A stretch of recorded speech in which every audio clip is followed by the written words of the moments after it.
Silicon Valley is obsessed with the idea of a visionary savior. We love the narrative of the genius CEO who works 20 hours a day so humanity can eventually abandon Earth to live in a cold, dusty red sandbox millions of miles away. To his loyal followers, Elon Musk's brutal management style is just the mandatory tax for achieving the impossible. He doesn't lead through inspiration. He treats engineers the exact same way he treats his rocket boosters. Fuel them to maximum capacity, burn them until they melt, and discard the empty shell. Today, we are looking at the actual math behind Musk's management style and why his leadership isn't just toxic, it's a ticking time bomb for his own companies. To build rockets and self-driving cars, you need people who can speak up. If a low-level engineer sees a flaw that could crash a vehicle, they have to be able to tell the CEO he's wrong. The second people get scared, they start hiding mistakes to protect their paychecks. In November 2022, shortly after taking over Twitter, Musk publicly tweeted an apology for the app being super slow in many countries, confidently claiming it was due to over 1,200 poorly structured remote procedure calls.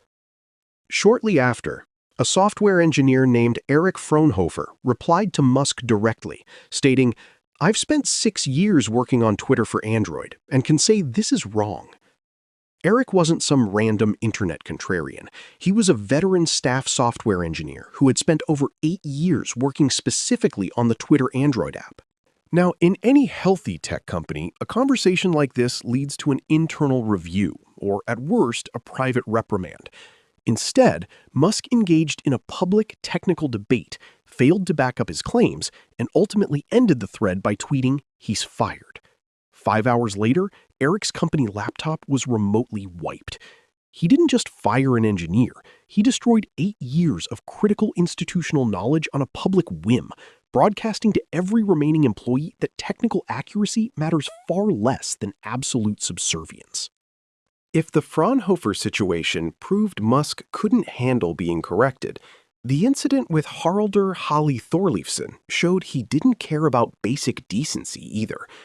In March 2023, Halli, a highly respected digital entrepreneur who suffers from muscular dystrophy and uses a wheelchair, found himself locked out of his work computer along with 200 other employees. For 9 days, Twitter's HR department refused to tell him if he was still employed or not. Desperate for an answer, Halli tweeted directly at Musk to ask about his job status.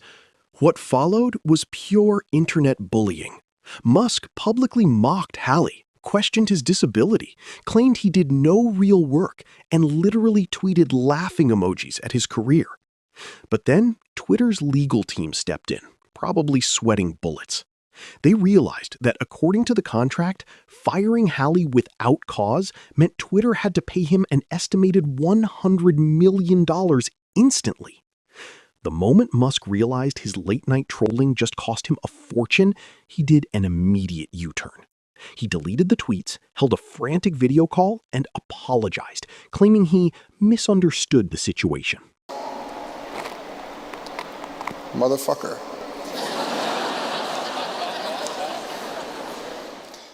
Musk didn't realize who he was dealing with. Halli hadn't just been hired. Twitter had acquired his startup, Ueno, years prior.